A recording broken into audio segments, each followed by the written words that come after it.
बहुत सी गलतियां करने के बाद हमारे मन में यह प्रश्न कभी ना कभी जरूर उठता है कि काश मैं समझ पाता कि जिस तरीके से मैं सोच रहा था वो वैसा नहीं था।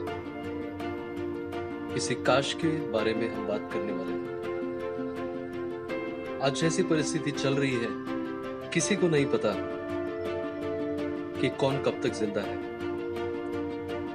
और सभी को ये पता है कि किसी न किसी कारण से हमें जिंदगी को खत्म करके अनंत जीवन की ओर बढ़ना है। लेकिन क्या सच में हम अपनी तैयारी कर रहे हैं?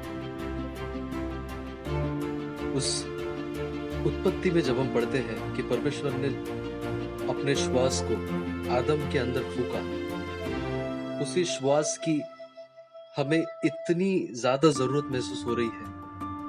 हमारे देश में ऑक्सीजन सिलेंडर उतने नहीं है जितने की हमें जरूरत है।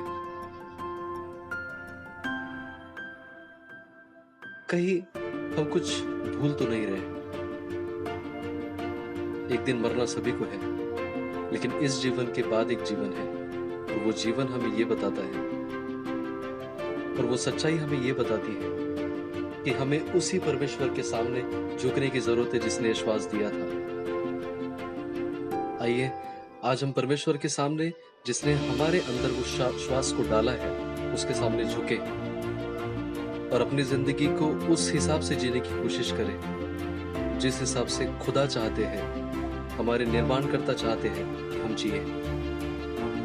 और मैं जानता हूं परमेश्वर ने ऐसे कितने वायदे बाइबल में हमसे किए हैं कि जब हम परमेश्वर को पहला स्थान देने की कोशिश करते हैं, तब खुदा हमें सिर्फ और सिर्फ आशीषों से भरता है। क्यों ना हम परमेश्वर को पहला स्थान देकर यहाँ की जिंदगी और इसके बाद की जिंदगी को संभालने की कोशिश करें। क्यों ना हम ये निर्णय लें कि खुदा, हम आपको आज से पहला स्थान देंगे। हम आपकी सुनाई हुई आवाज के और बढ़ते चले जाएंगे। सोचे, निर्णय ले, कहीं ऐसा ना हो कि आप फिर से कहो कि काश मुझे पता होता। आज की इस ऑडियो के बाद आप ये काश कभी नहीं भूल पाओगे। पवित्र आत्मा को मौका दें, वो आज आपसे बात करना चाहता है। धन्यवाद।